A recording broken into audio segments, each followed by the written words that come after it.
Hello, and welcome to yet another DevasiaMentality review in our Fansproject week. Anyway, we will be looking today at the TFX-01J D.I.A. Commander. You can actually read it this time. And yes, this says 2009, whereas the other one said something you couldn't read. Bug! We apologize for the lack of proper audio here. We have no idea what happened, but enjoy this package art. Whoosh. And there she blows! It almost looks like something I reviewed earlier, except in different colors. That's because it is. This is the same kit as earlier, only slightly upgraded from the year prior, and given a different paint scheme to coincide more with Henkei Kumbui. Oh, nice looking, ain't it? Unlike the City Commander, whose paint scheme was just to be a clone of the scheme of its cab, this one actually kind of flows with the scheme already on the cab. That being dual stripes that go there, and instead of everything turning red, it remains blue, but it still follows the stripe up and to this point, and all the way to the back of the trailer. Another nice thing is this nice chrome.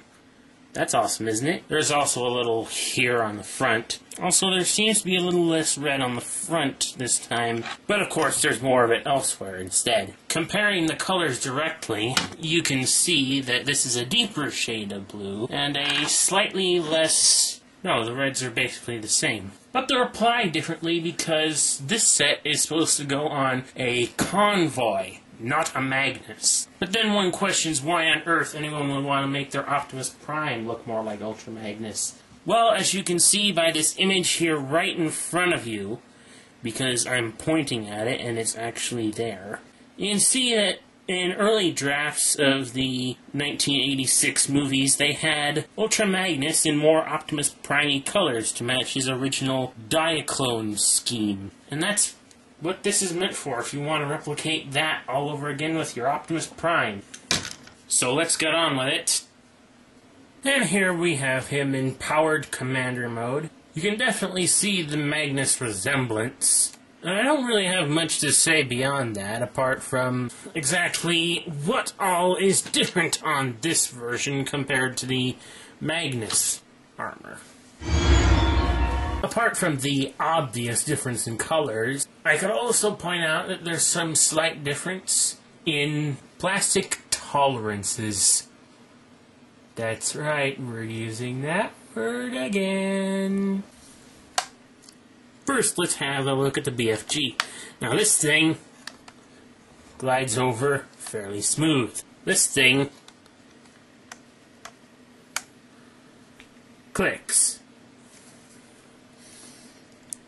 This guy's foot pads can go up and down, you know, and adjust on a fairly sturdy joint. This guy, on the other hand, that one's okay. This one, not so much. Oh well. These little hinges here on the back of his shoulders like to stay in place. These, not so much. This guy's ball-jointed head has loosened up a fair bit over time now, so he can actually, you know, go like, I'm Ultra Magnus, follow my orders. This one I'm still scared of using focus, damn you. But it can move a little bit, and it's a little tighter, and he can go, I'm Optimus Prime, but I don't look it. That sucked. There, now he looks a little bit more like Prime, or Star Saber. I don't know, what do you think? I should mention that this one gauntlet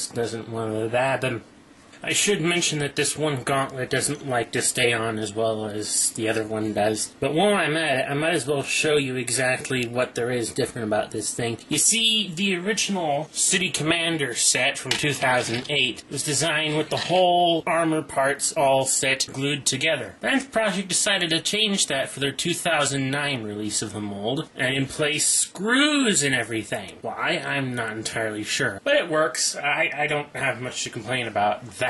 Although some would complain that it kind of breaks up the sculpt with having all those screw holes visible. Although really, you can't see them in robot mode. However, Fansproject does listen, and it decided that it would give you these things in a little baggie. Plugs for all your screw holes so that you never have to see them again. I haven't used mine since I've had no use for them, but, you know, if you do feel the nerdy desire to fill in holes on your commander armor, these exist to do so. Also, the 2009 version comes with stickers. That thing right there, and that hole right there, which you saw in use in vehicle mode to hold these buggers. They're pretty much the same, maybe not exactly the same, as the ones for this guy in the upgrade set. And they fit on just as well, if not a little bit more tightly. Another interesting difference would be that they actually added stripe details that would go along with the stripes along his forearm kibble, although these stripes are meant to match more with the Henkei Convoy version. But I keep this displayed with the original US Optimus Prime underneath, for one good reason outside of not wanting to damage the paint on my Henkei Convoy, and that is that he can actually hold up his gun. I mean, check this out.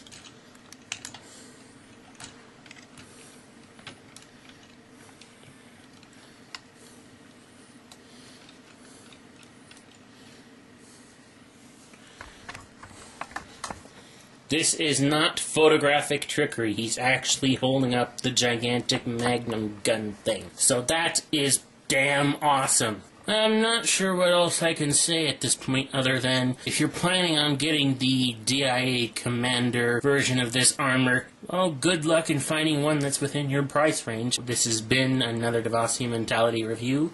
Catch you later.